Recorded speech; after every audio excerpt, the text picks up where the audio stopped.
Hello दोस्तों, welcome to back my YouTube channel. दोस्तों, अगर आप मेरे चैनल पर नए हैं तो मेरे चैनल को सब्सक्राइब और लाइक करें।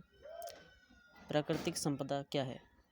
पृथ्वी पर जीवन बहुत सारे कारकों पर निर्भर करता है। हम ये भी जानते हैं कि जीवन के लिए परिवेश, ताप, जल तथा भोजन की आवश्यकता होती है। पृथ्वी पर उपलब्ध सभी प्रकार के जीवों की मूल आवश्यकताओं की पूर्ति के लिए सूर्य ऊर्जा तथा पृथ्वी पर उपलब्ध संपदा की आवश्यकता होती है। ये संपदा है स्थल, जल एवं वायु।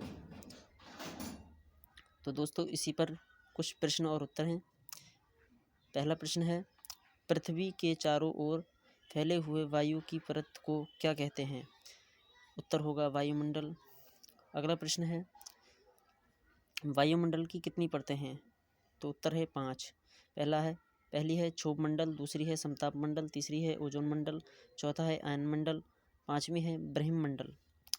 अगला प्रश्न है, जलमंडल, स्थल मंडल और वायुमंडल के मध्य जल के परिसंचरण को क्या कहते हैं? तो उत्तर हो जाएगा जल चक्र। आइए दोस्तों, अगले पेज पर चलते हैं। अगला प्रश्न है,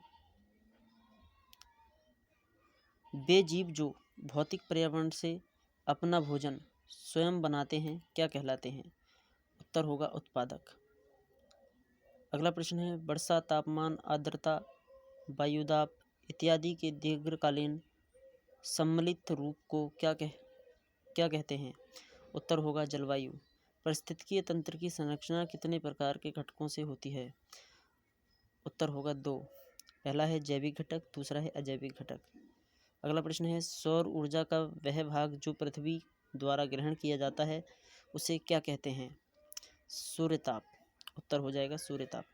सामान्य रूप से विश्व को कितने प्राकृतिक प्रदेशों में बांटा गया है? तो उत्तर है 3। पहला है शीतकटिबंधीय प्रदेश, दूसरा है शीतोष्ण कटिबंधीय प्रदेश, तीसरा है उष्णकटिबंधीय प्रदेश। अगला प्रश्न है, पृथ्वी के कितने प्रतिशत भाग पर जल पाया जाता है? तो उत्तर है इसका दोस्तों 71% भाग पर। अगला प्रश्न है, पृथ्वी के नीचे पाए जाने वाले जल के भंडार को क्या कहते हैं? उत्तर हो जाएगा भूमिगत जल। अगला प्रश्न है, जब जीव अजैव पदार्थों के द्वारा सौर ऊर्जा की सहायता से अपना भोजन बनाता है तो उसे क्या कहते हैं? उत्तर हो जाएगा प्रकाश संश्लेषण। अगला प्रश्न है, कोई भी तत्व जो मानव के लिए प्रत्यक्ष या परोक्ष रूप से उपयोगी होता है उसे क्या कहते हैं? उत्तर हो जाएगा संसाधन। संसाधन कितने प्रकार के होते हैं? ये प्रश्न है।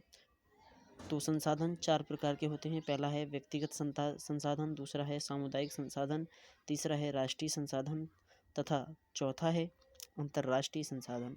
तो दोस्तों, वीडियो को अंत तक जरूर देखें और चैनल को सब्सक्राइब और लाइक करना ना भूलें।